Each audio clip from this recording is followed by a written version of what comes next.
TV channel से साक्षात्कार में बोले विजय मानकर, देश की तमाम समस्याओं का समाधान केवल एपीआई के पास। बहुजनों के कल्याण और उत्थान को लेकर पूछे गए सभी सवालों का विजय मानकर ने दिया सटीक और तथ्यात्मक जवाब।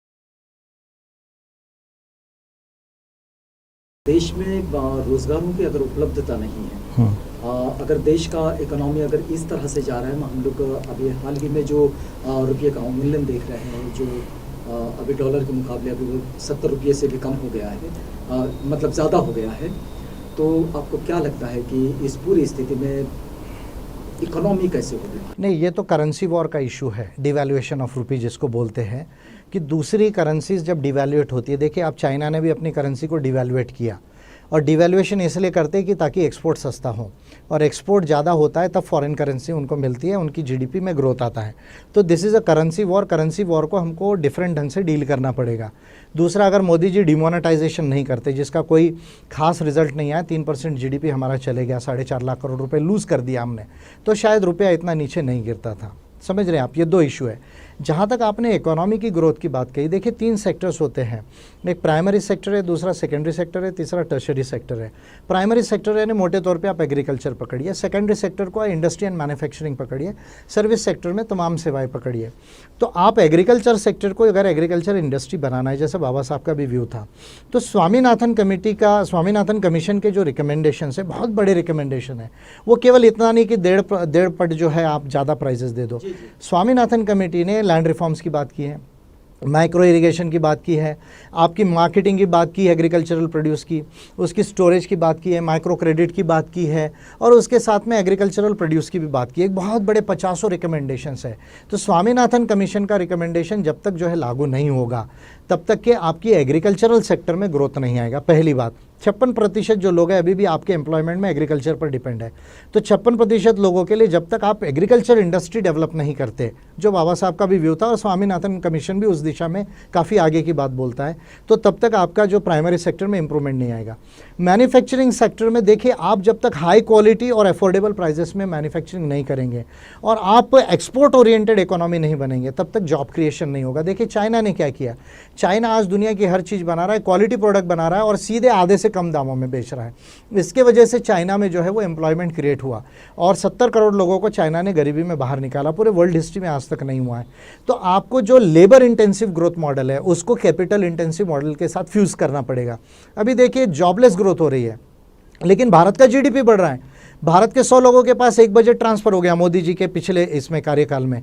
इसका मतलब भारत में पैसा आ रहा है, लेकिन जॉब्स नहीं हो रहे। क्यों? क्योंकि आप एक्सपोर्ट ओरिएंटेड इकोनॉमी नहीं बना रहे, आप R&D ठीक से नहीं कर रहे, आप स्किल डेवलपमेंट ठीक से नहीं कर रहे, और जो small and medium scale enterprises है उसको डेवलप नहीं कर रहे हैं। तो ये आपको करना पड़ेगा। और सर्विसेज सेक्टर में तो इंडिया का ग्रोथ अच्छा है, उसको मेंटेन करना चाहिए। ऐसा मानना जाए कि हम लोग अर्थव्यवस्था के क्षेत्र में अगर देखें तो आर्थिक असमानता की ओर बढ़, आर्थिक असमानता की ओर ऑलरेडी हम बढ़ गए, क्योंकि 1% लोगों के पास 60% संपत्ति हो गई। क्रेडिट सुसाइड एजेंसी की रिपोर्ट ये क्लियरली कह रही है इस बात को जो है वो। तो ये तो जो है अभी बिलियनर राज करके एक बुक भी पब्लिश हुआ है, लेटेस्ट बिल्कुल अभी जो है, कोई फॉरेन ऑथर है उसने लिखा है, उसमें क्लियर लिखा है कि ये जो अमीर हुए अंबानी और बाकी जो लोग हुए हैं, जितने भी जो कास्ट कैपिटलिस्ट जातीय पूंजीवादी भारत में अमीर हुए हैं, वो कोई खुद के मेहनत से नहीं हुए, वो जो है गवर्नमेंट सपोर्ट से, और ये जो बैंकिंग फ्रॉड है या जो टैक्सेशन जो छोड़ा गया है, इन वजह से जो है उनका बिजनेस इतना ऊपर आया है। ऑलरेडी डेटा बेस्ड तो प्रूव हो चुका है।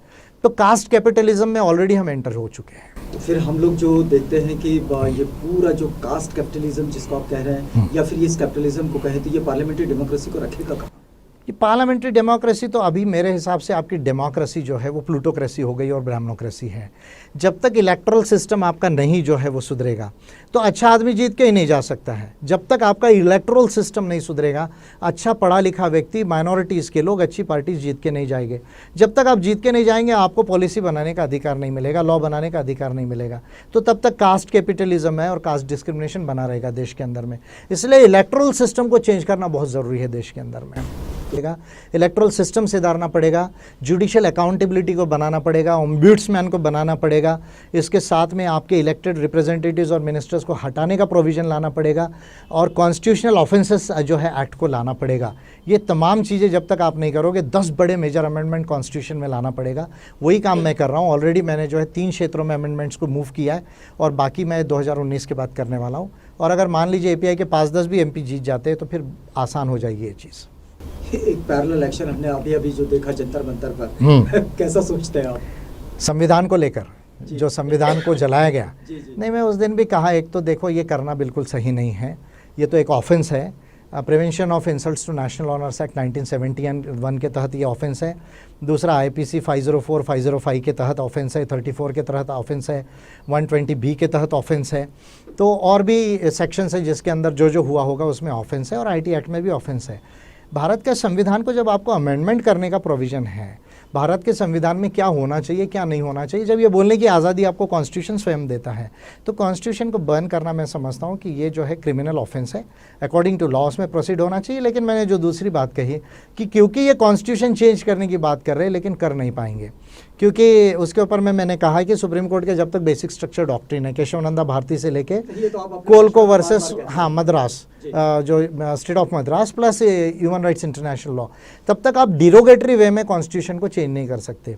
तो ये जो फ्रस्ट्रेशन अभी देखिए 20 स्टेट्स में उनके पास मेजॉरिटी है, उनके पास पार्लियामेंट में दोनों हाउसेस में मेजॉरिटी है, तो बीजेपी ये कर नहीं पा रही है। तो ये फ्रस्ट्रेशन जो है उनका दिख रहा है और एक पब्लिक ओपिनियन बनाकर देख रही है। हमको ज़्यादा डाइवर्ट नहीं होना चाहिए, law should take its own course. उतना FIR हुआ है, वो लोगों ने FIR किया है प्रॉपरली, मुझे मालूम है इस बात का, और अरेस्ट भी हुए कुछ लोग। अगर चार्जशीट प्रॉपर होकर ट्रायल होता है तो मैं समझता हूँ दैट इज सफिशिएंट। लेकिन 2 चीज़ें हम लोग इस बीच देखते हैं, मतलब 2 घटनाएं। होता यह है कि सरकार इस तरह के ऑफेंसेस में बहुत ज़्यादा एक्टिव नहीं नज़र आती है कि इसको न्याय की प्रक्रिया में ले जाए, इसको पनिशमेंट की प्रक्रिया में ले जाए। लेकिन यही जब लोअर क्लास और लोअर कास्ट के साथ ऐसी कोई घटनाएं जब मिलती है तो सरकार बहुत एग्रेसिवली एक्शन लेती है। आपको क्या लगता है कि ये सरकार के आचरण का दोष है? नहीं, बिल्कुल आचरण का दोष है, क्योंकि देखिए जितने फ्रिंज ग्रुप्स हैं, जो हिंदुत्ववादी जो ग्रुप्स है, उसको कहीं ना कहीं बीजेपी गवर्नमेंट का डायरेक्टली जो है वो इनडायरेक्टली सपोर्ट है। तो ये तो ज़रूर है कि जो पुलिस अथॉरिटीज़ है या एडमिनिस्ट्रेशन है, इसमें जो है बचाने की सोचता है, वीक हो जाता है। लेकिन उसकी रेमेडीज़ है लॉ में। अगर आपको मान लीजिए आप अगर लगता है कि इन्वेस्टिगेशन प्रॉपर नहीं हो रहा है तो आप कोर्ट में अप्रोच हो सकते हैं। तो मुझे लगता है जिन लोगों ने FIR किया है, थोड़ा सा जो दूसरी रेमेडीज़ है उसको करना चाहिए। तो मुझे नहीं लगता कि अगर ठीक से किया तो वो उसमें से निकल पाएंगे। अब एक बड़ी बात आपसे मैं जानना चाह रहा हूँ कि 2019 आ रहा है, हम इसको तो इवैल्यूएट करते हैं, लेकिन एक चीज़ मैं जो इवैल्यूएट करना चाह रहा हूँ आपसे करवाना चाह रहा हूँ कि 2019 के लिए अगर हम भारत के राजनीतिक परिदृश्य को देखें तो आप कैसा समझते हैं? नहीं, 2019 में एक तो मोदी गवर्नमेंट की पॉपुलैरिटी कम हुई है, इसमें कोई शक नहीं है। जितने बाई इलेक्शन से उसमें प्रूव हो रहा है कि भाई मोदी गवर्नमेंट बीजेपी की बड़ी वजह तो देखिए 4-5 मेजर चीज़ें। एक तो जॉबलेस ग्रोथ है, यानी भारत में बिल्कुल नौकरियां नहीं है। 1 करोड़ 10 लाख हमें नौकरियां चाहिए। वर्ल्ड बैंक कहता है मिनिमम 84 लाख होना चाहिए, और लेकिन अगर आप देखेंगे तो आप 30-40 लाख भी जनरेट नहीं कर पा रहे हैं, जबकि मोदी जी ने 2 करोड़ प्रॉमिस किया था। तो मैं समझता हूँ कि युवाओं को भारत की ये बात समझ चुकी है कि भाई जॉबलेस ग्रोथ में हम एंटर हुए हैं। दूसरी बात जो है एग्रेरियन डिस्ट्रेस जो है, जो किसान आत्महत्या है या उनको जो लागत है वो भी वापस नहीं मिल रही है, ये इसका सेकंड बहुत बड़ा कारण है। उसके बाद में जो है ओवरऑल इकोनॉमी का पीछे आना, ये एक उसका बहुत बड़ा कारण है। और देखिए डेमोक्रेसी में आप इस तरह की जो बातें होती है तानाशाही की, मारना पीटना, लव जिहाद करना, बी फिटिंग है, एट्रॉसिटीज़ है, इस तरह की बातें आप डेमोक्रेसी में कर नहीं सकते। तो ये जो 5-4 साल में मोदी गवर्नमेंट में ये बहुत ज़्यादा बढ़ गया है, तो लोग इससे भी जो है फ्रस्ट्रेट हुए हैं। तो ये 4-5 कारण की वजह से, और डिमोनेटाइजेशन भी है कुछ में। आपको क्या लगता है कि जैसा आपने कहा कि अर्थव्यवस्था पीछे की ओर जा रही है, थोड़ा कमज़ोर होती जा रही है, लेकिन बावजूद इसके जो दिखाने वाले विकास कार्य हैं वो तो सरकार दिखा रही है। हाँ, तो वही तो है आपका जो agenda of model of development है। जिसको हम रोड कहेंगे, हाँ, जैसा रोड कहेंगे या अभी मेट्रो बन रही है आपके नागपुर में जो है वो। तो देखिए जो डेवलपमेंट है, डेवलपमेंट हमेशा ह्यूमन सेंटर्ड होना चाहिए। अभी अगर आपका जीडीपी बढ़ रहा है, रोड बन रहे हैं, ब्रिजेस बन रहे हैं, लेकिन आपका पर कैपिटा इनकम नहीं बढ़ रहा है, आपकी जो इनइक्वालिटी है वो कम नहीं हो रही है, आपका एनवायरमेंटल सस्टेनेबिलिटी डेवलपमेंट नहीं है, तो उसको ग्रोथ नहीं माना जाता। अभी आप यूनाइटेड नेशंस की जितने डेवलपमेंट्स डॉक्यूमेंट्स पढ़ेंगे यूएनडीपी के, या इकोनॉमिक्स में बहुत सारा रिसर्च हुआ है, वो सब मानते हैं कि GDP is not an indicator of growth. उसके साथ में सोशल डेवलपमेंट होना चाहिए, इकोनॉमिकल डेवलपमेंट होना चाहिए, ह्यूमन डेवलपमेंट होना चाहिए और एनवायरमेंटल सस्टेनेबिलिटी होना चाहिए। तो ये एक चीज़ों के तरफ में जो है जो दिखाने से काम होता है, तो वो कर रहे हैं, बाकी चीज़ों के ऊपर ध्यान नहीं दे रहे, और यही चीज़ लेकर डूबेगी उनको इलेक्शन के अंदर में, क्योंकि लोगों को ये पता चल रहा है कि बिल्डिंग बन रही है, मेट्रो बन रही है, लेकिन मेरे घर में रोटी नहीं आ रही है। तो जिसके घर में रोटी नहीं, अगर वो अपना वोट बेचे नहीं, तो मोदी गवर्नमेंट की 50 सीट तो कम होगी 2019 में। मेट्रो के पुल के आसपास बड़ी बड़ी वो छोटी छोटी झुग्गियां हैं। हाँ, झुग्गियाँ हैं, बिल्डिंग्स के बाजू झुग्गियाँ है, वर्कर्स जो है झुग्गी में, उनका प्रोविडेंट फंड पेंशन भी अभी तक प्रॉपर भरा नहीं जा रहा है। आप कैसे इवैल्यूएट कर रहे हैं इन सब चीज़ों को, अगर पॉलिटिकल सिनारियो की दृष्टि से अगर इसको 50 सीट तो मोदी गवर्नमेंट की कम होना चाहिए, और अगर महागठबंधन प्रॉपरली होता है तो 100 सीटें भी कम हो सकती है देश के अंदर में, प्रॉपर महागठबंधन हुआ तो। इसका मुद्दा क्या हो सकता है? मुद्दा तो अभी वो जिन्होंने अलायंस करेंगे उन्होंने डिसाइड करना है, लेकिन मुझे ऐसा लगता है कि न्यू इंडिया और एनलाइटेंड इंडिया की जो पॉलिसीज़ है, जो एपीआई सोचती है कि न्यू इंडिया एनलाइटेंड इंडिया, ये केवल एक स्लोगन नहीं है, इसकी जो है पॉलिसीज़ है, इसका जो है कॉन्स्टिट्यूशन में क्या अमेंडमेंट होना चाहिए, ह्यूमन राइट्स में क्या होना चाहिए, इकोनॉमिक पॉलिसीज़ क्या होना चाहिए, educational policy, agricultural policy, economic policy, labour policy, gender policy, environmental policy, defence policy, foreign policy तक क्या होना चाहिए, ये इसका मेन एजेंडा होना चाहिए। अगर इसको लेकर कोई जाएगा तो मैं समझता हूँ ज़्यादा अच्छा होगा, अदरवाइज सिर्फ जो है। लेकिन वर्तमान सरकार भी तो इसको न्यू इंडिया और बाबा साहब के चेहरे के साथ आगे बढ़ रही है। मुझे ऐसा लगता है, क्योंकि मैंने तो बाबा साहब अम्बेडकर पर इंटेलेक्चुअल बायोग्राफी लिखी है, उसमें एक चैप्टर भी लिखा है new India new social order of doctor B R Ambedkar. और जब दिल्ली में बुक स्टॉल लगा था ब्लू वर्ल्ड सीरीज़ का, एम्बस का जो पब्लिकेशन विंग है, तो पार्लियामेंट लाइब्रेरी के ऑफिसर्स आए, उन्होंने कहा कि ये हमको दीजिए, तो इन्होंने उनको गिफ्ट किया, और उसके 2 महीने के बाद ही मोदी जी ने न्यू इंडिया बोलना चालू किया। तो मैं तो डायरेक्ट कह रहा हूँ मोदी जी को कि उन्होंने मुझसे चुराया है। हाँ, मुझसे चुराया है उन्होंने, न्यू इंडिया की जो आइडिया है उन्होंने चुराया है, और इसलिए मोदी जी को मैं चैलेंज करते रहा कि भाई आप पॉलिसी डिबेट करो मेरे साथ। इसको डिफरेंसाइज कैसा करेंगे कि वो जिस छलावे के साथ सरकार इसको लेकर चली है न्यू इंडिया पॉलिसी, और एक्चुअल न्यू इंडिया कैसा हो? देखिए, न्यू इंडिया जो बाबा साहब अम्बेडकर की संकल्पना थी, वो casteless India and casteless India की संकल्पना थी। वो भारत की जो समाज है उसमें डेमोक्रेटिक ह्यूमैनिटेरियन जो है साइंटिफिक सोसाइटी बनाने की बाबा साहब की जो है विजन था। भारत को एक मानवतावादी और प्रबुद्ध भारत बनाने का बाबा साहब का विजन था, और उसके लिए कॉन्स्टिट्यूशन से लेके वेरियस जो पॉलिसीज़ की जो बाबा साहब ने बात की है, जैसे लेबर पॉलिसी की बात की है बाबा साहब ने, जेंडर पॉलिसी की बात की है, इरिगेशन पॉलिसी की बात की है, एग्रीकल्चरल पॉलिसी की बात की है, स्टेट सोशलिज्म, सेपरेट इलेक्टोरेट्स की बात की है, जो बड़े बड़े इश्यूज़ है बाबा साहब के जो है वो, एनवायरमेंटल पॉलिसी की, ग्रीन पार्टी थी शेड्यूल कास्ट फेडरेशन बाबा साहब की, उसकी बात की है। फॉरेन पॉलिसी पे तो रेजिग्नेशन ही दिया बाबा साहब ने, ये हमको मालूम है। फिर रिजर्वेशन में ओबीसी के रिजर्वेशन पर भी बाबा साहब ने बात की है। ये तमाम चीज़ों को मिलाकर बाबा साहब को यदि हम पढ़ते हैं तो उससे बाबा साहब का न्यू इंडिया का सपना था। अभी जो मोदी जी बोल रहे हैं उनकी किसी पॉलिसी से ना भारत की जो है कास्ट डिस्क्रिमिनेशन दूर होगी, ना कास्ट कैपिटलिज्म दूर होगा, ना कम्युनलिज्म दूर होगा। देखिए, ब्राह्मणिज्म ने 3 सी क्रिएट किए हैं अभी वर्तमान में। उन 3 सी को मैं कहता हूँ caste discrimination, caste capitalism and communalism, यानी जातीय भेदभाव, जातीय पूंजीवाद और संप्रदायवाद। तो अभी जो न्यू इंडिया बोल रहे हैं मोदी जी, उसमें जो पॉलिसीज़ उन्होंने की, ये तीनों समाप्त नहीं होगी। ये तो जाने दीजिए, भारत की विषमता भी समाप्त नहीं होगी, और मैं मोदी जी को चैलेंज कर रहा हूँ कि वो गरीबी को भी समाप्त नहीं कर सकते देश के। तो फिर न्यू इंडिया कैसा? ये तो न्यू इंडिया नहीं, ओल्ड इंडिया है। तो it is a old wine in a new bottle, अगर मैं ऐसा कहूँ, it is an old wine in new bottle. ये मनुस्मृति का संकल्पना है उनकी। अगर एपीआई अगर सोच रही है तो इस फ्यूचर को कैसा देखती है? एपीआई का बड़ा क्लियर व्यू है कि हम कॉन्स्टिट्यूशन में एक तो बड़े बड़े अमेंडमेंट्स 10 लाना चाहते हैं, प्लस मेजर लॉज लाना चाहते हैं, जैसे anti discrimination and affirmative action law लाना चाहते हैं, SC ST OBC reservation law लाना चाहते हैं, SC ST OBC जो है सब प्लान एक्ट लाना चाहते हैं, hate speeches and hate crimes का जो है वो लॉ लाना चाहते हैं। इसके साथ में लैंड एक्विजिशन के लॉ को और फेयर बनाना चाहते हैं, पेसा लॉ को अमेंड करना चाहते हैं, MMDRA एक्ट को अमेंड करना चाहते हैं। भारत की पॉलिटिकल इकोनॉमिक्स को जो है progressive taxation and progressive expenditure करके E4H2S2R2 E4H2S2R2 यानी एजुकेशन, एम्प्लॉयमेंट, एंटरप्रेन्योरशिप, एंडाउमेंट्स। उसके बाद H2 यानी हेल्थ एंड हाउसिंग, S2 यानी skills and social security, R2 यानी रिप्रेजेंटेशन एंड रिजर्वेशन।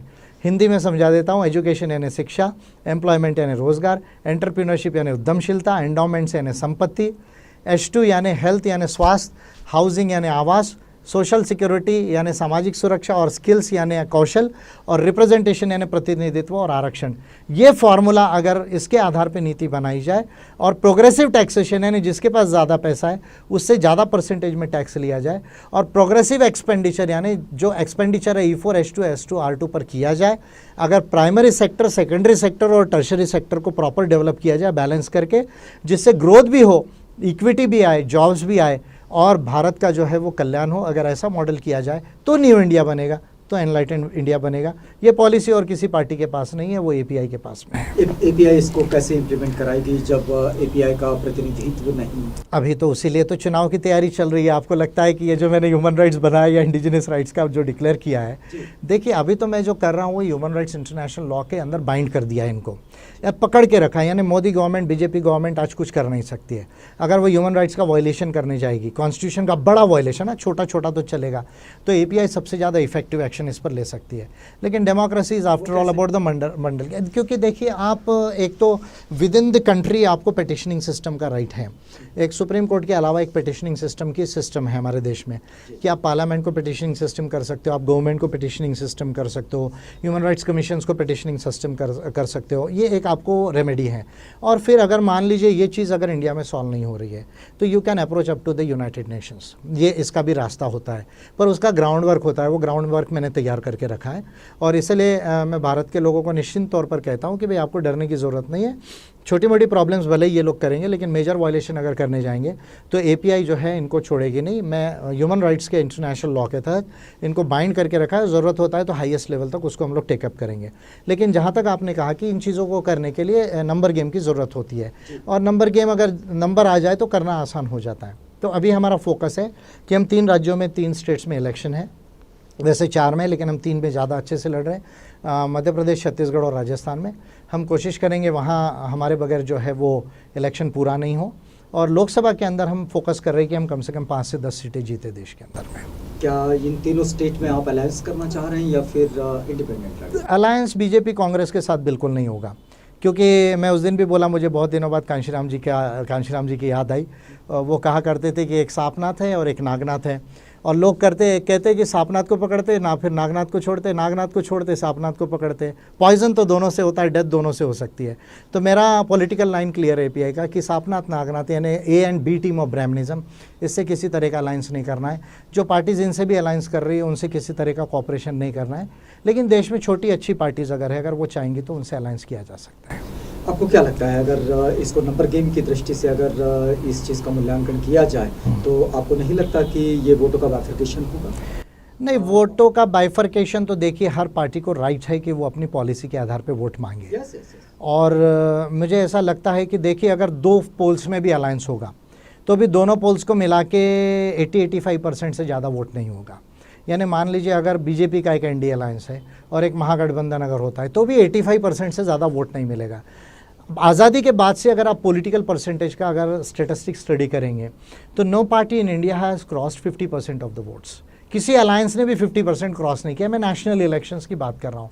तो 85% वोट भी 2 पोल्स में हो गया तो भी 15% जो है वोट बाकी रहेगा। और मैं कह रहा हूँ कि API 200 सीट लड़ेगी, 60 लाख वोट लेगी। दैट मीन्स कितना? 1% वोट सिर्फ। तो 1% का अधिकार तो मुझे लगता है मेरा है इंडियन डेमोक्रेसी में, क्योंकि मैं इतना काम कर रहा हूँ। अगर भारत के लोग 1% भी नहीं देंगे तो फिर भारत के लोगों को ऐसी पार्टीज़ और ऐसे लोगों के साथ ही रहना पड़ेगा जो चेंज नहीं ला सकते। तो मैं 60 लाख वोट्स 200 सीटों से ज़्यादा इस पर टारगेट कर रहा हूँ। और उतना मैं समझता हूँ कि API जैसी जो स्पेशलाइज पार्टी है, जो बेस्ट पार्टी है, जो कॉन्स्टिट्यूशन ह्यूमन राइट्स पर काम करती है, लॉज एंड पॉलिसीज़ पर काम करती है, राइट्स डिग्निटी एंड डेवलपमेंट पर काम करती है लोगों के, उसको इतना अधिकार तो है कि वो डेमोक्रेसी में 5 साल हो गए हैं, तो 5 साल में कम से कम 8% वोट तो एपीआई को मिलना चाहिए। लेकिन अभी हमने पिछले 2 सालों में देखा कि ट्राइबल कम्युनिटीज़ पर एपीआई बहुत ज़्यादा काम कर रही है, उनके ऑर्गेनाइजेशंस पर और उनके आइडेंटिफिकेशन पर। कैसा उसका रिजल्ट आप देखते हैं? उसका रिजल्ट बहुत सुंदर है, क्योंकि नाउ एपीआई वैसे तो 130 करोड़ भारतीयों की पार्टी है, लेकिन स्पेशली ये ट्राइबल्स की पार्टी बन गई है। और आज ट्राइब जो है पूरे भारत के अंदर में, नॉर्थ ईस्ट को छोड़कर जहाँ जहाँ भी ट्राइब्स है, वो सब लोगों को एपीआई के विषय में मालूम है। They are very much enthusiastic.